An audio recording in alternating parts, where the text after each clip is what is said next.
السلام علیکم ورحمۃ اللہ۔ بہت ہی بھرپور فیڈ بیک اور آپ کی بہت ساری ای میلز اور کمنٹس کا بہت بہت شکریہ۔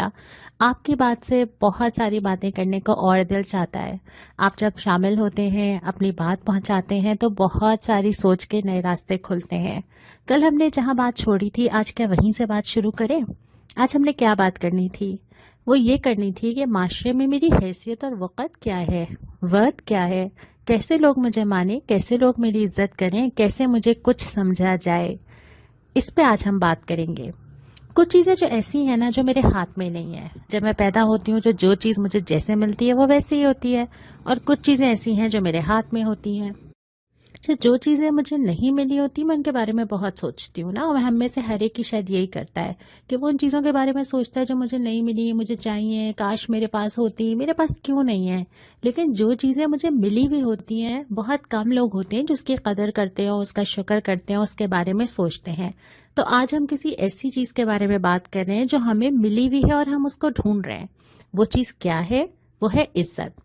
عزت، وقت، ورتھ، اسٹیٹس۔ وہ کس طرح سے کہ جب ایک عورت معاشرے میں پیدا ہوتی ہے، ہم نے یہ بات کی تھی نا کہ ہم جو بھی بات کرتے ہیں وہ قرآن و حدیث کے دائرے میں کرتے ہیں، ایز اے مسلم وومن کرتے ہیں۔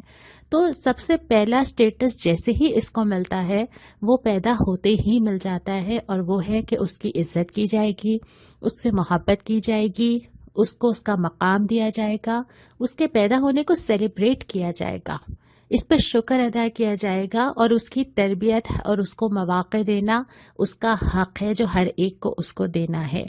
کتنے سنے سنے سے یہ الفاظ ہیں نا، عزت، محبت، مقام، مواقع، آسانی، یہ ساری چیزیں جو مانگی جاتی ہیں، پوچھی جاتی ہیں، تلاش کی جاتی ہیں، ساری دنیا ایک دوسرے سے مانگ رہی ہے، لیکن اسلام مانگے بغیر دیتا ہے۔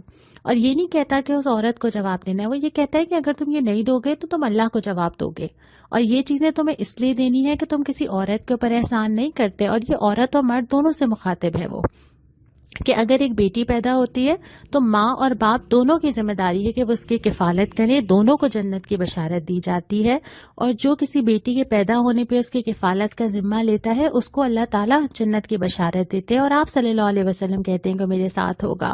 ماں کا مرتبہ جب وہ اولاد کو جنم دیتی ہے تو کسی اور نے طے نہیں کرنا ہے، اللہ تعالیٰ خود ہی طے کر کے فرما دیتے ہیں کہ اس کے قدموں تلے جنت ہو رہی ہے۔ لیکن یہ ساری چیزیں ایسی ہیں کہ ہر رشتہ پابند ہو جاتا ہے کہ وہ اس کو اس کے حیثیت کے مطابق وہ مرتبہ، وہ عزت، وہ اسٹیٹس دے، ورنہ اس نے اللہ تعالیٰ کو جواب دینا ہے۔ اب وہ بیٹی ہے تو بھی اگزامپلز ملتی ہیں کہ آپ صلی اللہ علیہ وسلم کا حضرت فاطمہ کے ساتھ کیا سلوک ہے کہ آپ خبرگیری کرتے ہیں، پوچھتے ہیں، تحائف بیچتے ہیں، جاتے ہیں، آتی ہیں تو کھڑے ہو جاتے ہیں، تمام چیزیں۔ اگر وہ بیوی ہے تو اس کے پورے حقوق ملتے ہیں کہ فرمایا جاتا ہے کہ دیکھو میں اپنی بیویوں کے لیے بہت اچھا ہوں اور تم لوگ اپنی بیویوں کے لیے بہت زیادہ اچھے ہو، اور میں پسند کرتا ہوں اس کو۔ ہر رشتے میں جو عورت کو حق ملنا چاہیے نا، اسلام اس کو خود ہی دیتا ہے اور اس کو عورت ہونے کی وجہ سے عزت دیتا ہے۔ لیکن مسئلہ یہ کہ ہمیں آس پاس نظر نہیں آتا، اول تو ہم ریئلائز نہیں کرتے کہ ہمیں یہ سب ملنا چاہیے، دوسری بات ہے کہ ہمارے آس پاس کوئی یہ حقوق اگر نہیں دیتا، اور اس میں یہ بات بالکل غلط ہوگی کہ اگر میں کسی ایک صنف کو بولوں، جو انسان زیادتی کرتا ہے کسی کے ساتھ، وہ مرد ہو یا عورت وہ کرتا ہے، اور جو اچھا ہوتا ہے وہ مرد ہو یا عورت ہو وہ اچھا ہوتا ہے، تو کسی صنف کو بلیم کرنا درست نہیں ہے۔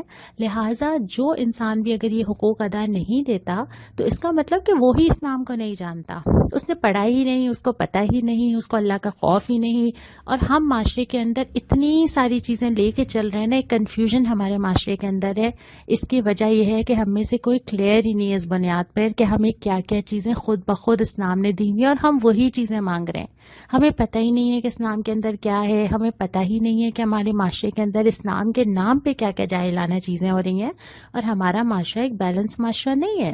ہم نے کہیں انگریزوں سے اثرات لیے ہیں، کہیں ہندوؤں سے اثرات لیے ہیں، کبھی کہیں دین کو اپنے دنیا کے معاملات سے باہر نکال دیا ہے، کہیں مذہب کو یہ سمجھا ہے کہ اس کا میری ڈیلی لائف سے کیا تعلق، اور کہیں کہیں ہم نے ایسی زیادتیاں کی ہیں کہ اس کے ریئیکشن کی وجہ سے لوگوں کے اندر یہ بات پیدا ہوئی ہے کہ جیسے مسلمان عورت کو کچھ ملا ہی نہیں ہے۔ اور یہ ساری چیزوں کا جو ہم نے ایک مکسچر بنایا ہے نا، اس کا نتیجہ کنفیوژن ہے، جس کی وجہ سے ہم یہ باتیں کرتے ہیں اور اس بات میں سب حقوق مانگ رہے ہیں جو کہ آلریڈی ان کے پاس موجود ہیں۔ جو بات میں آپ سے کرتی ہوں، ایک اور سوال پیدا ہو جاتا ہے،